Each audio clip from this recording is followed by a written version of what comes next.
السلام عليكم متابعيني الأعزاء. نبدأ الفيديو بالصلاة على محمد وآل محمد. اللهم صل على محمد وآل محمد. ورمضان كريم وكل عام وانتم بخير وصيام مقبول إن شاء الله. هذا الفيديو هواية انطلب من عندي، هواي بنات كتبوا لي بالتعليقات بأنه ما ضابطات القياس العباية. بنات العباية مو 8 امتار، هواي اكو زبونات تجيب لي العباية قل لي العباية 8 امتار، لا العباية لما نقيسينها تطلع 7.5 عندك. زين العباية العادية للمراية العادية اللي تكون طولها عادي طويلة متنها يطلع 80 سنتيم.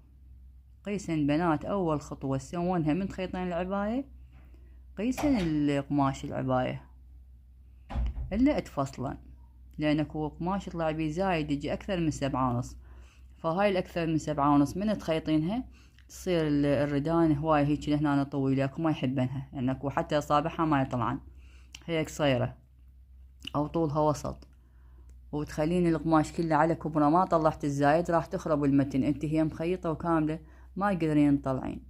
وخصوصا بنات البزمة هسه هواي يطلبون البزمة. زين العباية هي طولها الاحتيادي لهنا، فلازم تخلين مسافة البزمة تطلعين من القماش تحسبين حساب البزمة على مود تجي العباية عدلة لهنا هي وبزمتها. هسه بنات العباية قلنا 80 سنتيم المتن. شو نسوي هسه احنا قبل لا نقص العباية؟ نتأكد من المتون نطبقهن. انا هسه رغم قايسة بالفيتة ما اقيس بايدي، اقيس بايدي بس اقيس بالفيتة اضبط. هسه هذا القماش شوفوا هنا انا مخليه دنبوس لان هاي العباية ام البزمة، اريد اطلع من عندها بزمة. البزمة من نفس القماش العباية، هي نفس القماش طلعي نفس تخلين بزمتها من نفس القماش. هاي مطلعة الرقبة شوفي، هاي الرقبة شبر و4 أصابع، القياس المضبوط. هاي طابقتها هاني طبقتين كأنما يعني مقصوصة بس هي ما قاصتها اني، وطابقة المتن هذا القماش مطلعته الزايد بس ما قاصته، مخليه الدنبوس بس ما قاصته. اتأكد من القياس اللي هاي الطريقة للمبتدئات استفادة من عندها. هذا المتن شوفوا لنا بنات، هذا المتن 4 طبقات، القماش ما مقصوص بس هيجي اريد اشوف.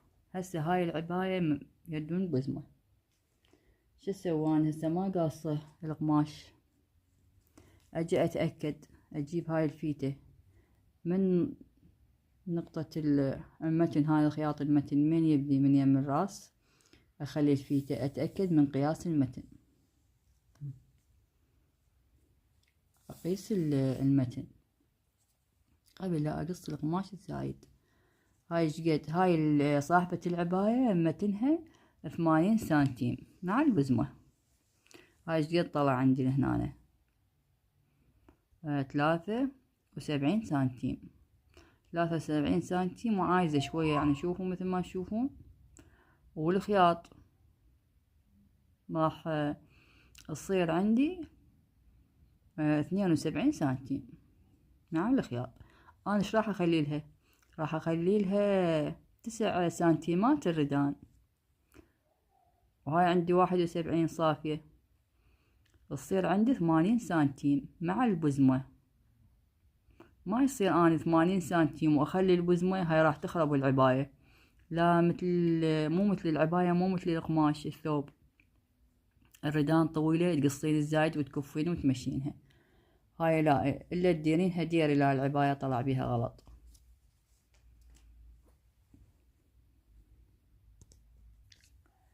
بنات مثل ما قلتلكن المتن اذا 80 سنتيم كامل مع البزمة يكون طول القماش تطلع عن الزايد. هسه انا هاي قد طلعت هذا كله، خلي اقلتشن قد طلعت هاي بالفيتة، هاي شوفن من الدنبوس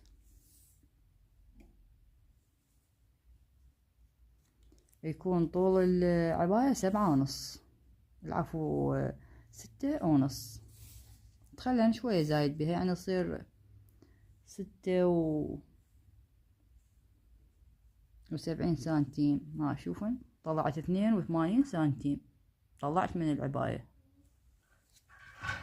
فبنات قياس المتن إلى 80 سنتيم، القماش 6.5. تيجي مرات مرية مثلا طولها مو طويلة، طولها 75 سنتيم، 75 سنتيم طول المرية. يصير القماش مالتها المرية 6 أمتار و90 سنتيم.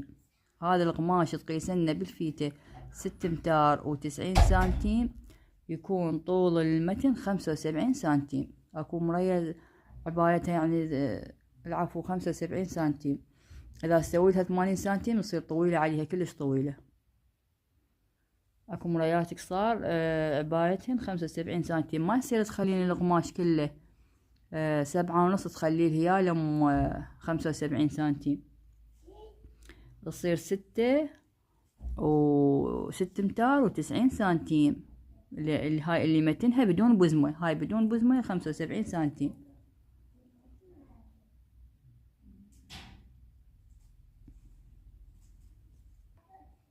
بنات وبعد قياس أخير، اكو زبونة متنها 75 سنتيم، 75 سنتيم مع البزمة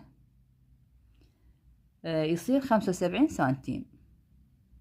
هسه احنا قلنا اذا 75 سنتيم كاملة بدون بزمة تاخذين القماش تطلعين القماش 6 أمتار و90 سنتيم، هاي بدون بزمة.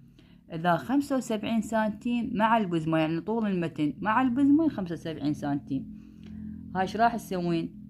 تطلعين القماش 6 أمتار وتخلينهن البزمة يصيرن 75 سنتيم، تجي عندك قياس مضبوط. ومثل ما قلت نقيسن بالفيتة وسوون هاي الطريقة للمبتدئات. اطبق القماش كأنما قاصته، كأنما قاصة فجة جوا وفجة فوق، العفو، فجة جوا وفجة فوق. بس انا هسه بس طابق تشوفون ما قاصته ومطلع هذا الزايد. هاي متنها 80 سنتيم وتريد بيها بزمة مثل ما قلت لكم. هي متنها 73 مع اخلي الخياط، اخلي الزايد للخياط تصفالي 81 وخليها 9 سنتيمات، تصير 80 سنتيم فيت. واتمنى استفاديتوا من هذا الفيديو، ومع الف سلامة.